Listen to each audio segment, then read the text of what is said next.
maneira correta. E hoje vai ser mais ou menos no mesmo segmento. Eu acho que Deus quer dar uma continuidade na palavra. Então você que está aqui esta noite, que não assistiu a mensagem da semana passada, acesse as nossas redes sociais. A partir de agora a gente vai ter bastante coisa no telão passando, para estar mostrando as redes sociais, os projetos que nem foi agora na hora da oferta, as coisas que nós temos já desenvolvendo e que vamos desenvolver futuramente. Então você vai poder estar acompanhando, vai poder estar participando das coisas aqui pelo telão.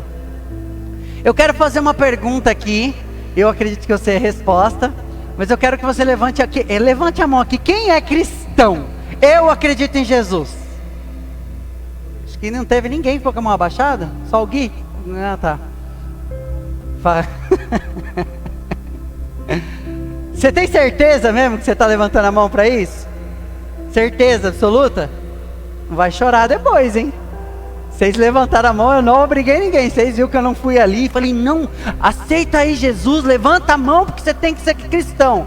Vocês por si só levantaram as mãos e assumiram aqui publicamente, eu sou cristão. E é aí que está o problema. Na maioria das vezes, a gente fala que é cristão pelo fato apenas de acreditarmos. E apenas o fato de acreditar não significa que absolutamente você tem fé naquilo que você acredita. Porque acreditar eu acredito que isso daqui é um microfone. Porém, para mim não passa de microfone, eu não uso ele para nada. A fé é o que faz esse acreditar, dar o passo e chegar no microfone e usar o microfone. Isso é a fé. Isso é o que nos move no reino de Deus. Eu quero falar de ser o cristão que a Bíblia nos ensina que nós venhamos ser. E aí é um problema muito grande, porque na maioria das vezes nós não gostamos de ser o cristão que a Bíblia nos ensina. Na verdade, muitas vezes a gente nem sabe porque a gente é cristão. Porque se provavelmente nós não fôssemos cristãos, se Jesus não tivesse vindo, morrido, nós não crêssemos nele, nós seríamos judeus. Pessoas que acreditam em Deus. Você já ouviu alguém falar, quando você pergunta se tem fé, a pessoa fala assim, eu tenho muita fé em Deus? Raramente você escuta falar, não, eu tenho muita fé em Jesus Cristo. O Cristo ressurreto, o Deus vivo. O pão vivo que desceu do céu, a água que brota da rocha. Dificilmente você vê pessoas que realmente não conhecem o Evangelho, a palavra dizer isso. Eu sou cristão porque eu imito Jesus, mas eu tenho muita fé em Deus. E quando você olha para as atitudes da pessoa, as atitudes dela não condiz nem com o que ela está dizendo, que ela diz que acredita. Porque ter fé em Deus é exatamente praticar o que Deus nos ensinou. E se você pergunta para essas pessoas, elas não sabem o que Deus ensinou. Ela diz que tem fé por falar, porque ela cresceu num lar provavelmente cristão e acreditou naquilo, mas ela não pratica. Como eu sempre repito, eu acho que deve ser uma das frases que eu mais gosto que Jesus falou é: os que me amam são os que ouvem as minhas palavras e as... Oh glória, é isso aí, e as praticam. Então hoje, talvez você está aqui e você vai falar, pastor, isso aí que você está falando está vindo de encontro comigo, porque eu não tenho praticado. Tipo assim, eu dou uma descristãozada de vez em quando, e depois eu volto, eu vou e volto, eu fico como o Tiago diz, como um barco que balança de um lado para outro. E Tiago diz lá no capítulo 1, se não me engano, não seja como esse barco à deriva, porque senão, tudo que você falar vai ser em vão. Não, e o meu conselho hoje é não se contentem com isso. Amém? Vamos orar? Senhor, eu quero lhe agradecer por este momento, por cada um dos teus filhos que saíram do seu lar, para estarem aqui, para receber da tua palavra. Nós já louvamos, adoramos a ti.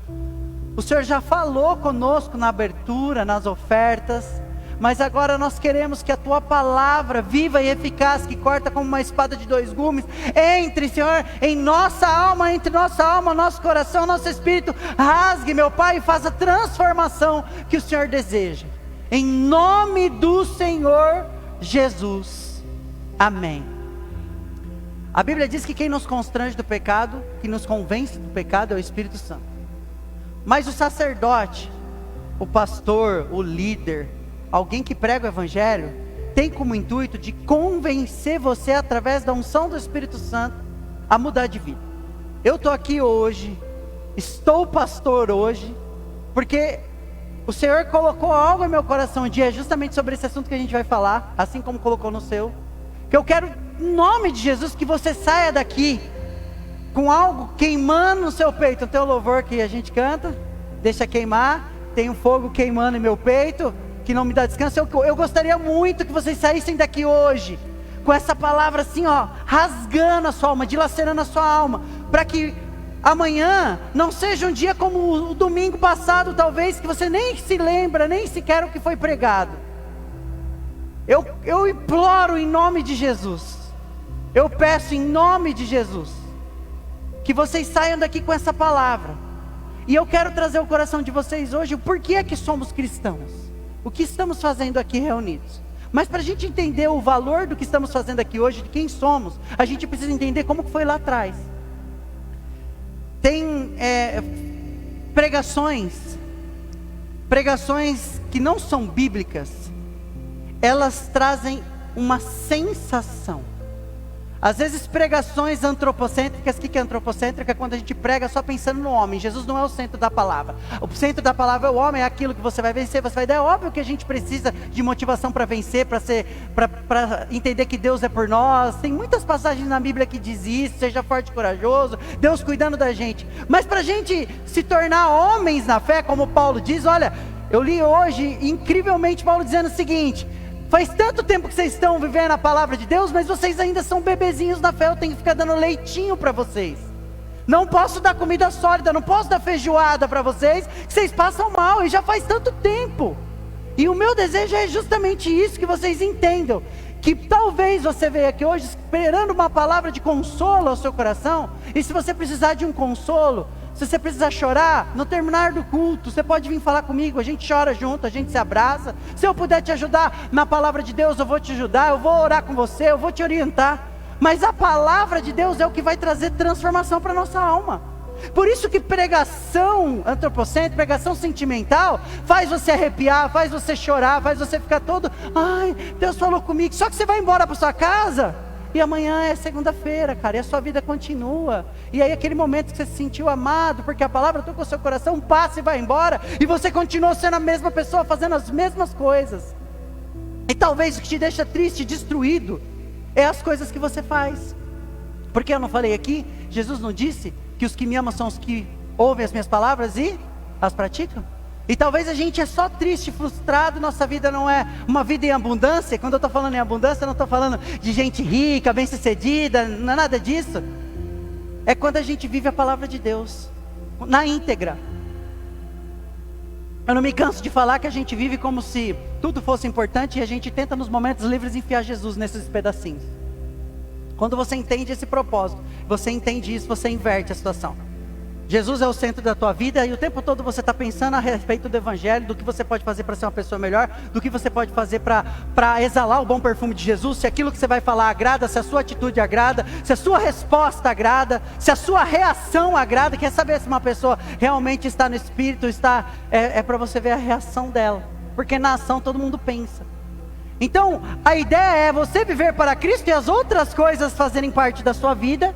Então realmente você vive o reino de Deus e a sua justiça, e estas coisas não são as demais coisas, como a gente vive falando, olha, busque o reino de Deus, sua justiça, as demais coisas serão acrescentadas. Não é demais coisas, é estas coisas. E no capítulo que ele está falando isso, ele está falando do que é necessário. O que é além do necessário a gente vai buscar, porque Deus nos deu inteligência, capacidade, discernimento, deu um monte de coisa para a gente. E muitas vezes a gente anula tudo isso que ele nos deu através do que? Da preguiça, da procrastinação.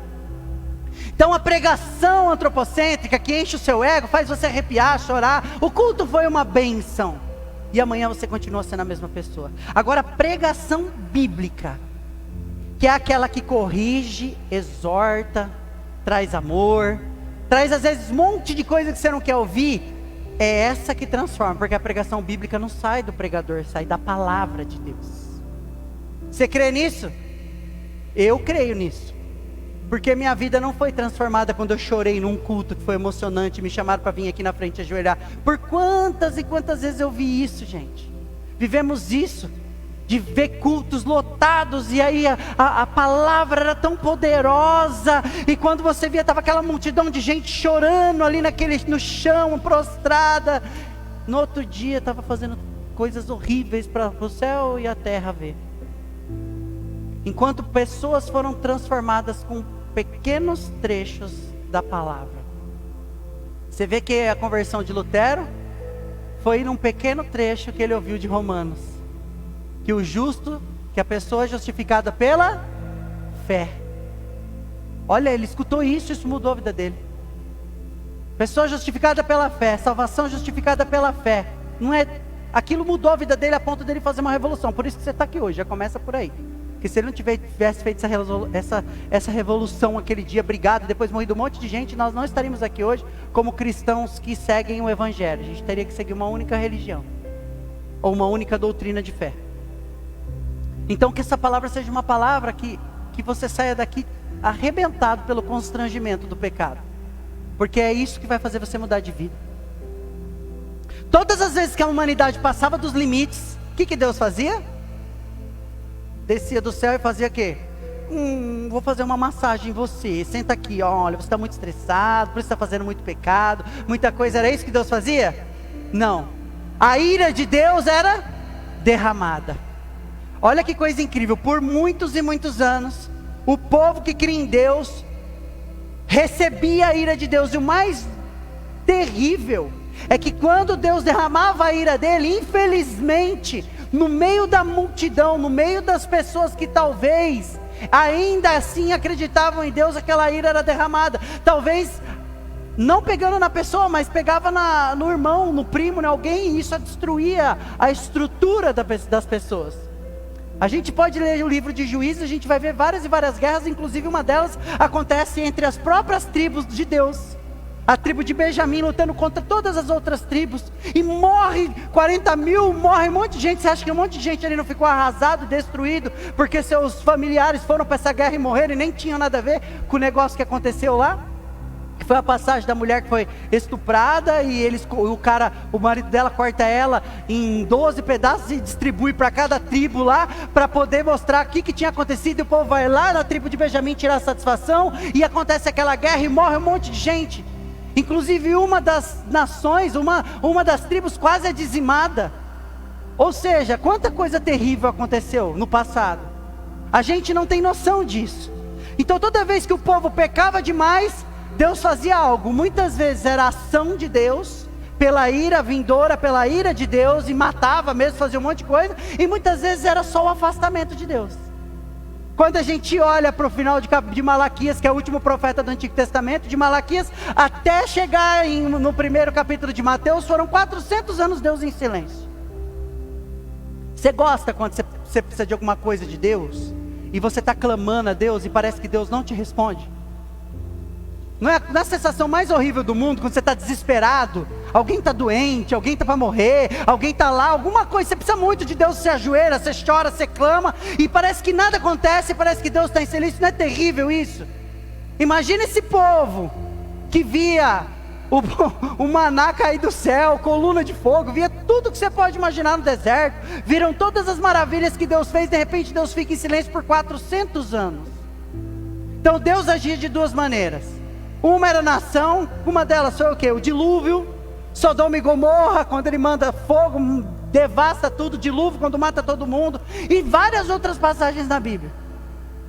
E hoje eu quero falar de uma dessas iras vindouras de Deus.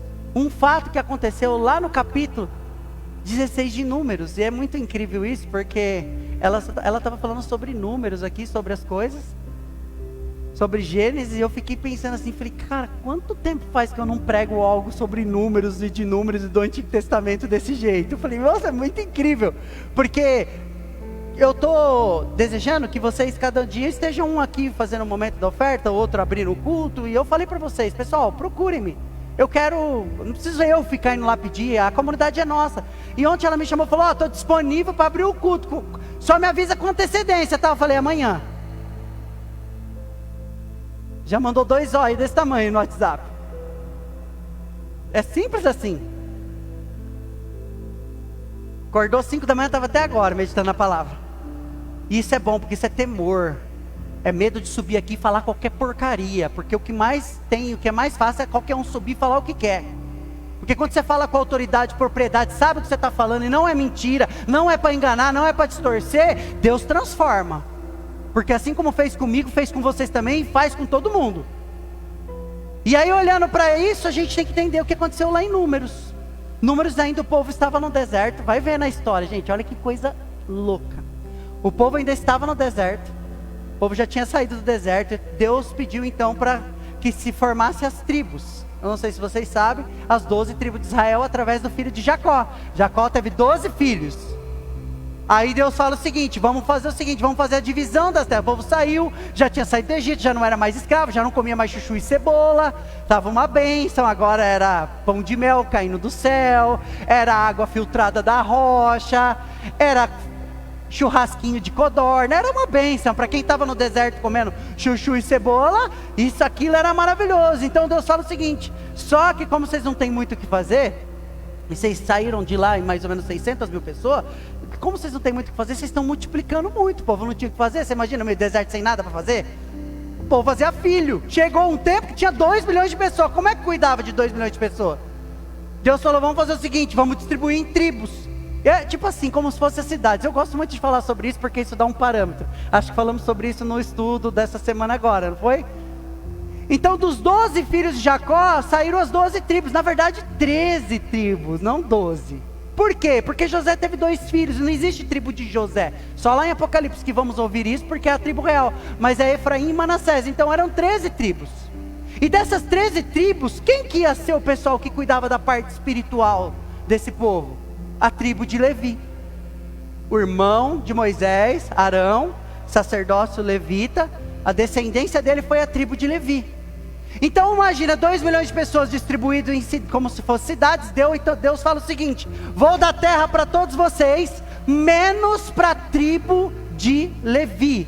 A tribo dos levitas não vai ter terra para plantar, gente, eles não vão ter lugar para sobreviver. Por quê? Porque eu vou espalhar ele entre vocês, porque o povo levita vai cuidar das coisas da minha parte, vai cuidar das coisas de Deus.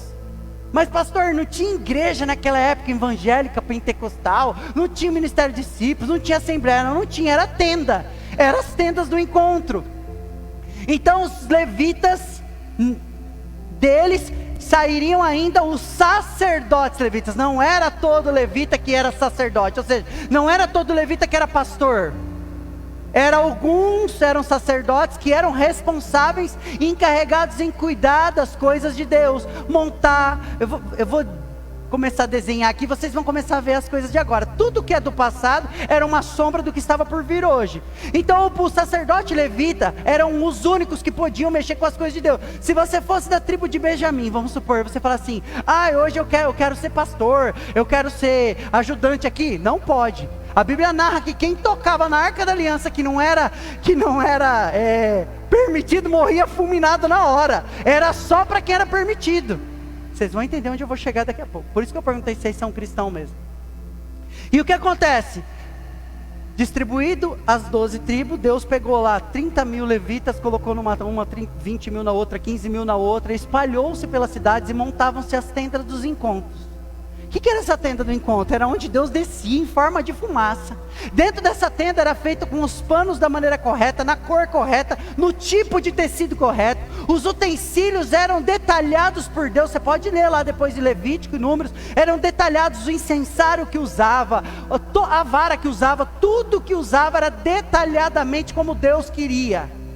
A arca que era usada da aliança tinha que ter os querubins em cima, tudo feito exatamente como Deus queria. E dentro dessa tenda como era? Era dividida no meio, como se fosse isso daqui. E no meio tinha um véu. O véu, além de ter a cor correta, de púrpura, tinha a espessura correta, era pendurado lá dentro. E era esse véu que separava o lugar santo do lugar santíssimo. Quem podia entrar ali dentro? Só o levita podia entrar ali? O que vocês acham? Não, só o sacerdote. Ou seja, de cada turma tinha alguém escolhido por Deus para ser o sacerdote. Os levitas ajudavam o sacerdote. Era tipo o padre e os coroinhas, sabe? Como é que funciona? Era mais ou menos isso aí. Então, era esse o formato da igreja de Deus lá atrás do Antigo Testamento. Dá para comparar mais ou menos aqui hoje, né? Estamos aqui hoje, sentados em cadeiras confortáveis, com ar-condicionado, agora não está precisando, está frio. Temos todo esse apetrecho aqui. Você inclusive pode sentar no lugar santo e subir no lugar santíssimo. É como se fosse isso. Não, pastor, eu não posso hoje, mas eu posso amanhã, porque eu vou me preparar para subir aí, eu quero trazer uma palavra, eu quero desenvolver algum projeto. Amém. Mas era essa a ideia. E acontece aqui capítulo 16 de Números. Acontece aqui no capítulo 16 de Números que o povo levita começou a ter um probleminha. Eles começaram a achar ruim que o Moisés estava mandando demais. E são 3 pessoas: Corá, Datã, Abirão e On. 4. Um se uniu com 3, que foi esse Corá. Corá se uniu com essas 3 pessoas e mais 250 levitas. Olha só, prestem atenção nisso, gente. É incrível o que a gente vai falar aqui. Isso muda a sua vida se você entender. Esse povo então se rebela e vai lá falar com Moisés. Moisés, é o seguinte, eu vou resumir aqui. Você é forgado, está querendo mandar demais, aqui todo mundo é igual, e nós fazer as paradas aqui agora no negócio. Não, você mais que manda em nada aqui, você está muito folgado. Moisés fica desesperado, porque Moisés já sabia o que ia acontecer. Moisés se prostra ao chão, clama a Deus e fala para eles assim: vamos fazer o seguinte, vamos marcar um encontro aqui amanhã então, nessa tenda aqui neste lugar, e a gente vai invocar o nome santo do Senhor, e Deus vai descer aqui e vai falar quem que é então escolhido e quem não é. E os caras muito peitudos falou: tá combinado então. Sabe quando tinha as tretas na escola, que marcava briguinha de turma, de turminha contra turminha, depois ia brigar todo mundo lá no final? Mais ou menos essa história aí. Só que imagina o que acontece, o final dessa história não era bom, porque eles estavam mexendo com quem? Com Deus. E a Bíblia diz que de Deus não se zomba, que Deus não é para que minta, nem filho do homem para que se arrependa.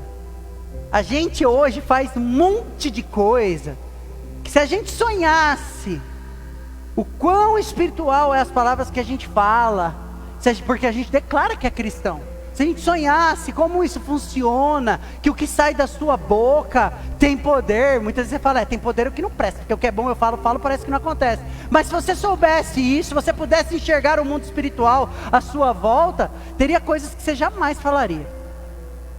Que nem quando a gente era pequeno, a gente falava desgraça, sua mãe falava: menino, não fala isso, porque ela é aquela mulher de branco que vem no meio do mato te buscar, quando cada vez que você fala ela vem mais perto. Sempre tem essas histórias. A gente não tem noção, sabe, de quanto é perigoso as palavras que a gente fala, porque as palavras realmente têm poder. Eu quero ler para vocês aqui o que aconteceu. No capítulo 16, versículo 8, eu já contei ali o comecinho, e vou ler para vocês o seguinte. Moisés disse também a Corá: agora ouça-me, levitas, não é o suficiente para vocês que o Deus de Israel tenha separado do restante da comunidade de Israel e tenha trazido para junto de si, a fim de realizarem os trabalhos do tabernáculo do Senhor, e para estarem preparados para servir a comunidade? Para estarem preparados para o tabernáculo do Senhor e para servir a comunidade. Olha o que ele diz aqui: não é o suficiente para vocês. Por que, gente, eu estou falando isso? Porque ser levita naquela época era como se fosse o top das galáxias. Era algo que todas as outras tribos meio que invejavam. Era o que qualquer um sonhava, falava: uau, os caras são de Deus, os caras mexem com as coisas de Deus. Enquanto a gente está aqui plantando lavoura, enquanto a gente está aqui produzindo, vivendo uma vida natural, os caras estão vendo Deus descer lá. Os caras estão participando das coisas mais incríveis que qualquer ser humano pode sonhar, que é o que nós desejamos hoje. Vocês falaram: eu sou cristão. E para um cristão que não vive essas coisas, a pergunta é: realmente somos cristãos? Então vai vendo. E ele fala: não é suficiente para vocês? Ele trouxe você e todos os seus irmãos levitas para junto dele, e agora vocês querem também ser sacerdote? É contra o Senhor que vocês todos estão, e seus seguidores estão te ajuntando. quem é Arão para que se queixe contra ele? Então Moisés mandou chamar Datã, Abirão, os filhos de Eliabe, mas eles disseram: nós não iremos, não, basta vocês nos ter tirado uma terra onde há leite e mel com fartura, para matar nos mandar para o deserto, e ainda quer se fazer chefes sobre nós. Além disso, você nos levou para uma terra onde não há leite e mel com fartura, nem nos deu uma herança de campos. Lembra que eu falei para vocês que os levitas não tinham herança? Por que não tinham herança? Porque todas as outras 12 tribos eram encarregadas de mandar os dízimos, né? Hoje fala que é dinheiro, mas de mandar todos os dízimos, ou seja, mantimento, para que os levitas porque eles não tinham como trabalhar, mas os levitas tinham o papel de cuidar do templo e da comunidade. Vai vendo? Você pensa que pode cegar os olhos desses homens? Nós não iremos. Moisés indignou-se e disse ao Senhor: não aceite a oferta deles, nem tomei deles nem sequer um jumento, nem prejudiquei, não aceitei a oferta deles, e não tomei deles nem sequer um jumento, nem prejudiquei nenhum deles. Moisés disse a Corá: você e todos os seus seguidores terão que apresentar-se amanhã ao Senhor, você e eles e Arão, e cada homem pegará o seu incensário, nele colocará um incenso e apresentará ao Senhor. Serão 250 incensários ao todo. Você e Arão também apresentarão seus incensários. Ele marcou uma disputa, porque os levitas tinham um incensário que eles apresentavam na hora da oferta, ficavam queimando isso na hora que o sacerdote estava lá dentro da tenda do encontro, e assim foi. Então, deixa eu pular aqui, senão vai ficar muito longe. 25, Moisés levantou-se e foi para onde estava Datã e Abirão, e as autoridades de Israel o seguiram. E ele advertiu a comunidade: afastem-se das tendas desses ímpios. Já começou a chamar os caras que eram levitas de ímpio. Afastem-se. Não toquem em nada que pertence a eles, senão vocês serão eliminados por causa dos pecados dele. O que os caras estavam fazendo era pecado contra o Senhor, porque Deus já tinha instituído para eles algo, e eles tinham que estar satisfeitos com aquilo. Eles se afastaram da tenda de Corá, de Datã e de Abirão, e eles tinham saído e estavam ao pé da entrada das suas tendas. Os caras ficaram na porta das tendas deles, os seus filhos e as suas crias, e suas crianças pequenas. Toda a família de Datã, Abirão, de todos eles ficaram juntos. E Moisés disse: assim vocês saberão que o Senhor me enviou para fazer todas essas coisas, e que isso não partiu de mim. Arão lavando a mão, Moisés lavando a mão, falando: isso que vai acontecer agora não é responsabilidade minha, é responsabilidade de vocês escolheram isso para vocês. 29, se estes homens tiverem morte natural, e experimentarem somente aquilo que é normal, que acontece aos homens, então o Senhor não me enviou. Mas se o Senhor fizer algo acontecer totalmente novo,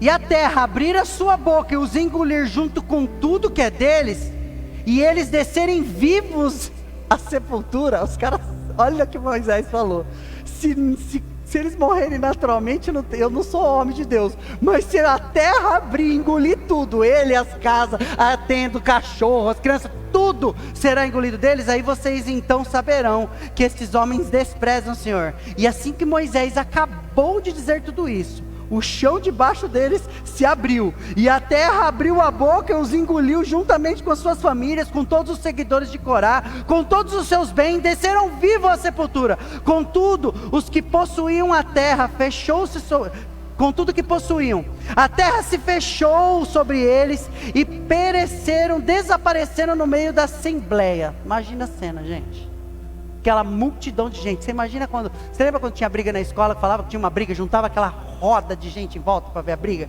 Naquela época era pior que isso, que o povo não tinha muita coisa para fazer. Imagina um fato desse acontecendo no meio de todo mundo.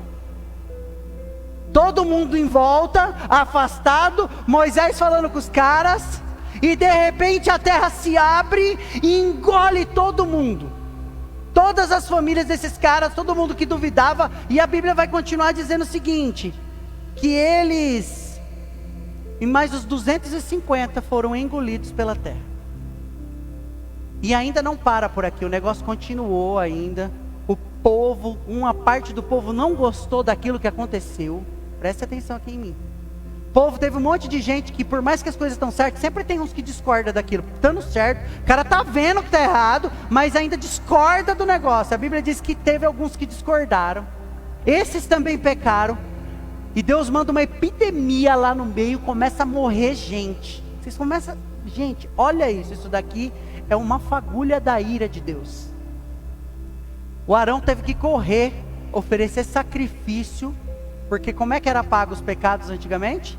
Através do sacrifício, do holocausto.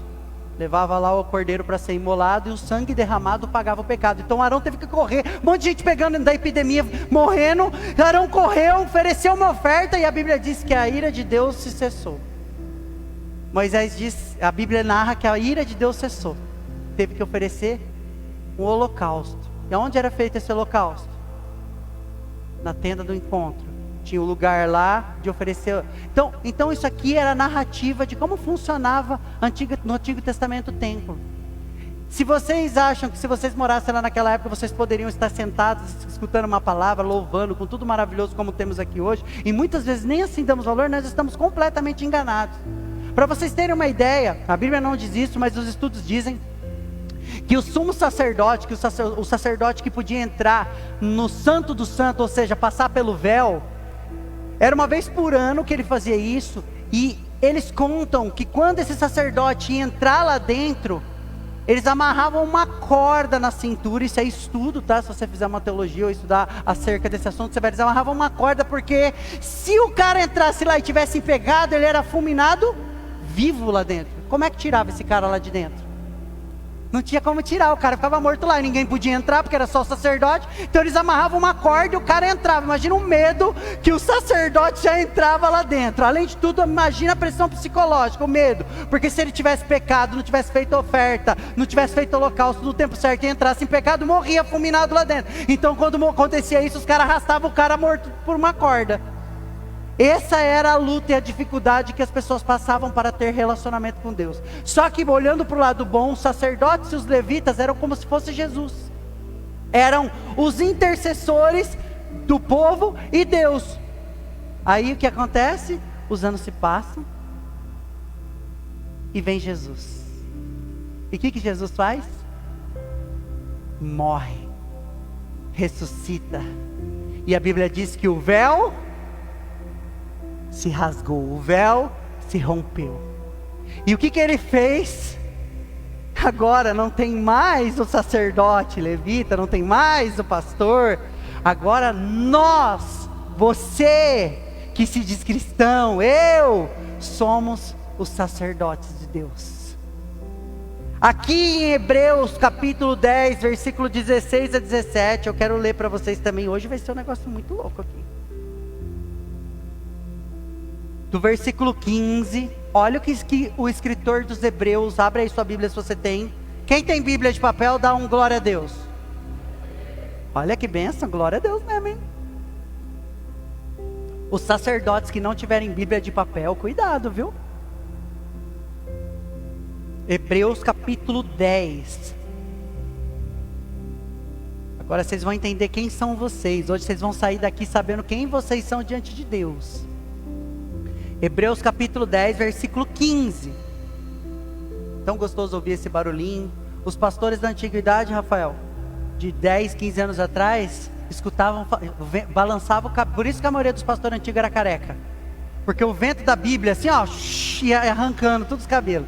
A minha só está um pouquinho, porque aqui o povo não carrega muito a Bíblia. Gostou, né? Hebreus capítulo 10, versículo 15, olha o que diz. O Espírito Santo também nos testifica a esse respeito. Primeiro ele diz: esta aliança que farei com eles depois daqueles dias, diz o Senhor, porei as minhas leis em seu coração e escreverei elas na sua mente. Quem que falava com o povo na época antes de Jesus? Era os sacerdotes, eram os levitas, eles eram os homens de Deus, o intercessor de Deus. Aí o escritor de Hebreus fala o seguinte: olha, o Espírito vai testificar isso no coração de vocês. Agora eu vou fazer uma aliança, aonde as leis não estão mais na mão do sacerdote levita, não está mais na mão dos levitas. Agora a lei vai estar onde? Aqui dentro, ó, aqui na mente, aqui no coração. Então essa lei entrando agora, essa é a aliança que eu falei com vocês. E acrescenta: dos seus pecados e iniquidades não me lembrarei mais.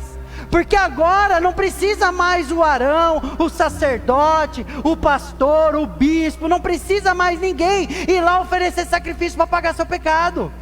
Agora Jesus é esse consumador. Jesus é o que fez uma aliança perfeita e entregou a Ele a vida dele. Ele foi crucificado, ressuscitou para que você tivesse ligação direta. Seus pecados agora são apagados, perdoados. Continua lendo. Portanto, irmãos, temos a plena confiança para entrar no lugar santíssimo, pelo sangue de Jesus. Agora que você pode ultrapassar o véu, porque o véu se rompeu, você tem ligação direta com Deus. Por um novo e vivo caminho que Ele nos abriu por meio do véu, isto é, do seu corpo. O corpo dele foi rasgado para que nós possamos ter acesso a Deus. Temos, pois, um grande sacerdote sobre a casa de Deus. Assim, aproximemo-nos de Deus com um coração sincero, com plena convicção de fé, tendo os corações aspergidos para nos purificar de uma consciência culpada, e os nossos corpos lavados com água pura. Apeguemo-nos com firmeza à esperança que professamos, pois aquele que prometeu é fiel. 24. E consideremos uns aos outros para nos incentivarmos, é a melhor parte, ao amor e às boas obras. Ao amor e às boas obras. 25. Incrível, os desigrejados não suportam essa passagem, querem apagar da Bíblia. Não deixemos de congregar, de nos reunir como igreja. Gente, não é na igreja, é como igreja. Se você entrar aqui mudo, sair calado, não tem interatividade com as pessoas, não criar laço, você não congregou. O congregar é estar atento à necessidade. Nós lemos aqui antes, ó, incentivarmos. O que você vai incentivar? Você mesmo? Não. Incentivarmos uns aos outros ao amor e à boa obra. Não deixemos de nos reunir como igreja, segundo é de costume de alguns, mas procuremos encorajar uns aos outros, ainda mais quando vocês veem que se aproxima o dia. Olha só o que ele está dizendo: se aproxima o dia. O que é esse se aproxima o dia? É o dia que Jesus vai voltar. E para quem já morreu, Jesus já voltou, já está no seios de Abraão, um lugar que eu não quero nem saber onde que é, não quero nem passar perto de lá. Quanta gente a gente perdeu nesse momento dessa pandemia? Você acha que as pessoas que morreram nessa pandemia sabiam que iam morrer nessa pandemia? Aqui o que aquele escritor de Hebreus está dizendo?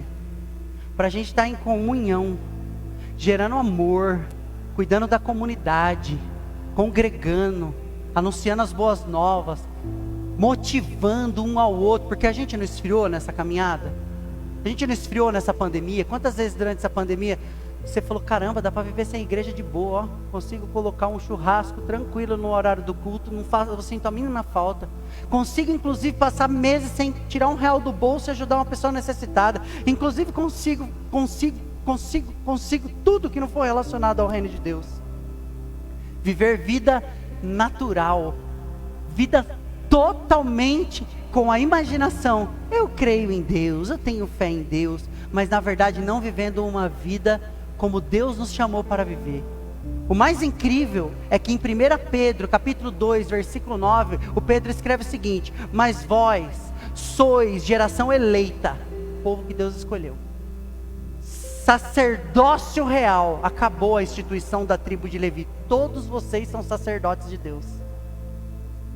Mas pastor, eu não sei pregar. O que tem? Todos os levitas eram sacerdotes? Todos os levitas entravam no lugar santo do santo? Vou te falar o que acontece. Você sabe qual era o papel dos levitas? Conta comigo aqui, ó. 1, ajudava os sacerdotes.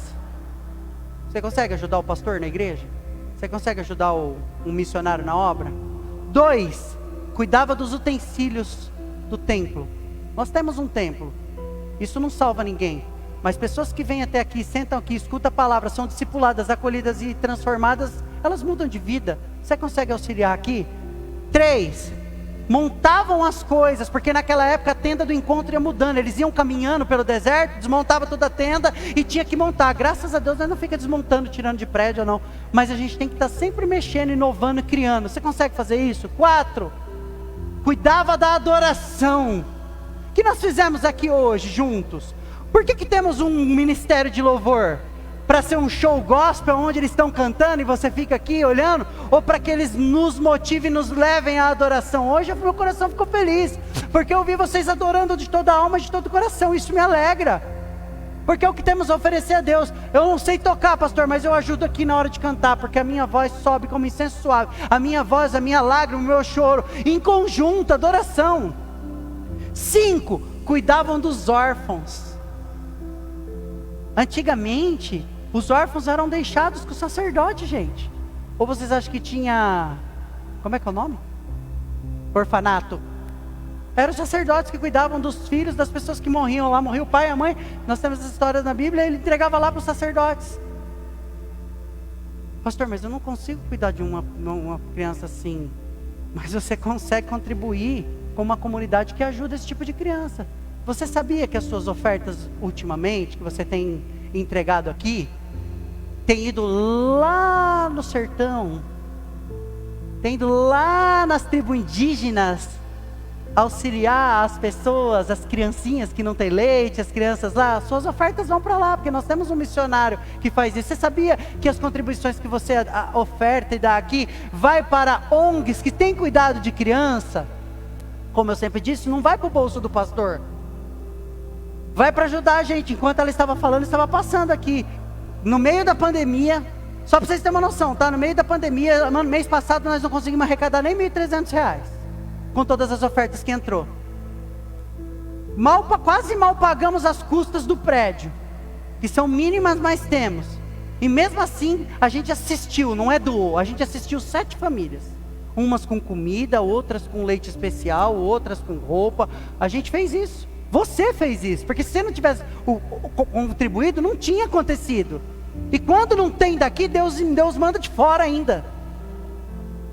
6, os necessitados e os estrangeiros. E naquela época, as viúvas que não podiam se casar mais, quem tinha que sustentar ela eram os levitas, com todas as ofertas que o pessoal entregava lá. 7, limpeza. Você gosta de estar num ambiente limpo? Sabe por que está num lugar que está limpo? Porque tem alguém que vem aqui e dá o sangue limpando. Ação social, tem gente que faz. E a gente quer crescer muito mais como comunidade. Infelizmente a pandemia nos parou, nos limitou demais. Se nós não tivéssemos essa pandemia, com certeza o Ministério de Casais já estava formado, funcionando. O Ministério das Visitas já estava formado, funcionando. Vários outros. A gente tem sonho, desejo de ter uma cooperativa para colocar mães que precisam para trabalhar. É muito mais fazer o que Jesus ensinou. A gente não tem que dar com facilidade, a gente tem que dar condição daquele que realmente quer estar lá trabalhando. Imagina que lindo, nós temos uma comunidade com uma cooperativa onde gera emprego para as pessoas, trazer sustento para a casa delas. Não é para ter lucro para a igreja, nem para ninguém, é para dar sustento para as pessoas. Nós temos projetos para isso. E esses projetos só acontecem quando o povo, com a mesma fé, com o mesmo espírito, que se coloca no lugar de sacerdócio real, nação santa, povo, propriedade exclusiva de Deus, para que anuncieis as grandezas daquele que vos chamou das trevas para a sua maravilhosa luz. Sabe o que ele está dizendo aqui? Que além de nos tirar da treva, do pecado, de pagar as nossas dívidas, Romanos 8, não há mais escrito de dívida, tudo que você devia foi apagado. E saber que essa pessoa que antes era pecador, miserável, foi alcançado por essa graça de Deus, por esse véu que foi rompido, por esse feito extraordinário de Jesus. E saber que hoje nós somos essa nação santa escolhida, somos todos sacerdotes. Ele não fala que somos levitas, mas assim sacerdotes, para desenvolver o chamado do reino de Deus. Mas o pecado, que habita em nós, se você for ler lá em Gálatas capítulo 5:16, diz assim, ó, a carne milita contra o espírito contra a carne. Sabe o que significa isso? Que se você viver mais para as coisas seculares e mundanas, a sua carne vai vencer o teu espírito. E aí você vai fazer o que Paulo diz, que aquilo que é bom você não consegue fazer, mas aquilo que é ruim, quando você menos espera, você já está fazendo. Quanta gente boa que você conhece, que está tudo lascado. Gente que é trabalhadora, gente firme, que você vê que tal, quando a pessoa vê, a pessoa está usando droga, está gastando todo o dinheiro, deixando a família passando necessidade. E você vê que o cara é um cara bom, a mulher é uma mulher boa, mas aquele pecado consome, destrói a vida dela.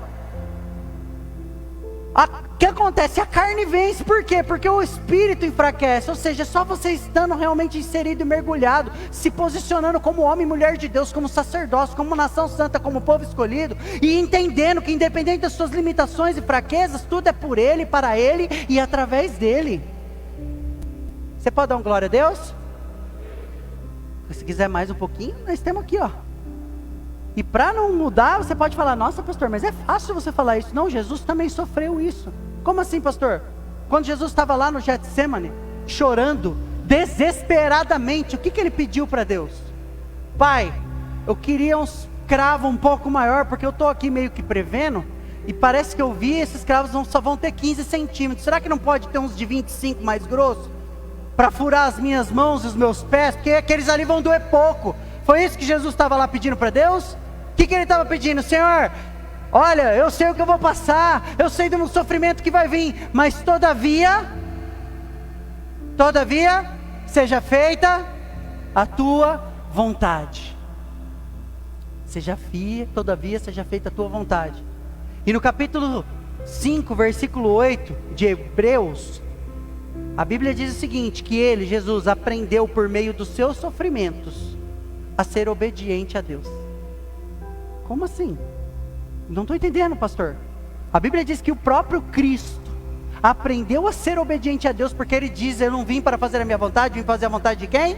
Do meu Pai, Jesus, o Deus, Filho do Deus vivo, desceu aqui, santo, sem pecado, aprendeu no sofrimento, aprendeu a ser obediente no momento de sofrimento. Sabe quando é que você vai saber que você realmente quer cristão mesmo, está em Deus? É na hora da dor, na hora da luta, na hora da raiva. É ali que você vai mostrar quem você é. É ali que você vai mostrar quem você serve. É a hora que você só tem 10 no bolso e alguém vem e fala, estou morrendo de fome, o senhor não pode comprar um prato de comida? Aí você olha para a pessoa e fala, vai comprar? Pinga esse miserável. Aí o cara olha para você e fala, mas eu não quero bebida não, eu bebo mesmo, mas eu estou com fome, eu só queria um prato de comida, pode comprar comida ali que eu vou comer na sua frente. Aconteceu isso comigo, eu não tenho problema, graças a Deus, com esse tipo de coisa. Mas tem gente que tem dificuldade, e arruma desculpa ainda, fala, não, o cara vai gastar com pinga. Mas tem muita gente que não dá para o cara lá, achando que ele vai gastar com pinga, mas dá para o pastor ladrão. Porque a árvore você conhece pelos? Qual os frutos? Da igreja? Óbvio que sim também. Mas você tem que ter total interesse em saber o que é que você contribui e para onde vai. O pessoal do louvor pode subir. Porque a terra, sendo fértil, vai dar frutos para quem? Para você ou para o reino de Deus? É para o reino, gente. Porque quando o reino de Deus cresce, a gente cresce junto com ele. Que eu diminua e que ele cresça.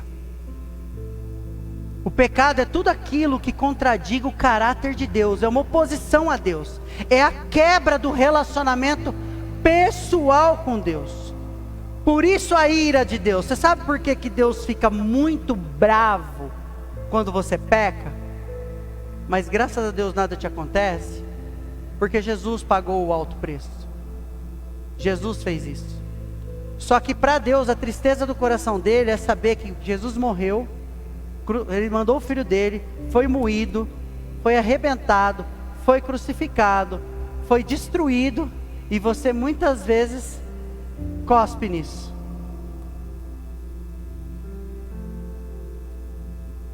Então eu quero perguntar mais uma vez para vocês, quem é cristão aqui, levanta a mão. É fácil ser cristão, gente? Mas é possível, não é? E como que a Bíblia nos ensinou? Motivando e ajudando uns aos outros. Tá desligado? Tá desligado lá? Aqui tá? Tem que ligar aí. Não? Uns aos outros. Como eu sempre digo, eu nunca vi ninguém em debate teológico que aprendeu num boteco. Eu nunca vi conversão de pessoas, nossa, hoje eu sou um grande homem de Deus. Nunca foi numa igreja, não tem jeito. Por pior que seja o lugar que você frequentou pelas primeiras vezes, se você realmente é uma mulher de Deus, a partir do momento que você começa a ver coisas erradas, o que você vai fazer? Muito obrigado, Deus abençoe, foi uma bênção, serviu demais para o meu crescimento até aqui, mas a partir de aqui, Deus tem um propósito diferente na minha vida. Tem novas pessoas que vão chegar na minha vida para acrescentar na minha e eu acrescentar na delas. Quantas vezes eu já ouvi e eu já falei, não, mas eu vou mudar este lugar. Eu vou fazer algumas coisas lá que vai trazer revolução. Não adianta, gente. Porque cada lugar, cada comunidade tem um propósito. E eu não estou falando isso de generalizar que todas são ruins. Existem muitas e muitas igrejas boas e comprometidas com a palavra de Deus, comprometidas com a obra de Deus. Existem muitas. Mas você tem que andar com aquilo que testifica com o seu coração e que faz sentido para a sua vida. Mas pastor, não faz sentido na minha. Talvez não faz sentido na sua porque você ainda está na carne. A hora que você deixar a promessa dele se cumprir, não porei mais as minhas palavras numa pedra, mas sim no seu coração, na sua mente, você vai ver que os propósitos vão se alinhar. E que Deus vai começar a bradar na sua vida. Você só precisa dar o primeiro passo. Você só precisa falar, Senhor, eis-me aqui. Eu quero ser um cristão de verdade. Pode pegar. Eu quero ser um cristão que realmente faça valer a pena. Eu quero ser um homem ou uma mulher de Deus que quando alguém estiver passando por problema, quando alguém estiver num momento difícil, quando alguém estiver triste, na mente dela, o Senhor faça brilhar o meu nome, para que ela possa encontrar palavras de vida eterna. Para que ela possa, é a coisa mais gostosa do mundo, quando alguém me chama e fala assim, pastor, eu estou passando um momento difícil, o senhor poderia orar por mim? O senhor poderia me ajudar em uma palavra, me orientar numa situação? Claro que eu posso, é a maior alegria. Você pode comprar casas, carros e tudo, nunca vai te trazer uma alegria maior do que ser a mão de Deus na vida do teu próximo. Como o Fabinho diz, né? Eu quero saber que, porque eu acordo, alguém melhora de vida, alguém é socorrido. O problema é quando a gente acorda um dia, 2, 3, 5, 10, um mês, um ano, 2 anos, 5 anos, e não faz a mínima diferença na vida de ninguém. É difícil ouvir isso? É difícil ouvir isso. Mas quando você cuida das coisas de Deus, não se preocupe, porque Deus cuida das suas coisas. Você coloca de pé em nome de Jesus.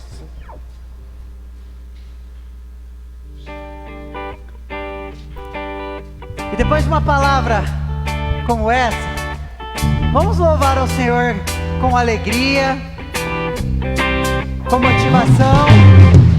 Eu sei que nunca me deixou, eu sei que sempre esteve aqui comigo, livrando do meu coração do que não é seu. E eu sei que todas as noites tu vens pra acalmar a minha mente, e pondo no meu coração que eu sou teu.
Graças a Deus. Levante suas mãos ao alto. Vamos orar. Obrigado, Senhor Jesus, por este momento, pela vida dos teus filhos que aqui estão, Pai. Tem sacerdote aqui essa noite? Tem nação eleita? Povo de Deus? Amém. Que Deus abençoe você aí na sua casa. Que o Espírito Santo possa estar movendo o seu coração a se posicionar como sacerdócio real, povo eleito, nação de Deus. Eu profetizo as bênçãos do Senhor. Entra dentro de cada lar, Senhor, de cada casa, e transforma, renova, traz cura, libertação.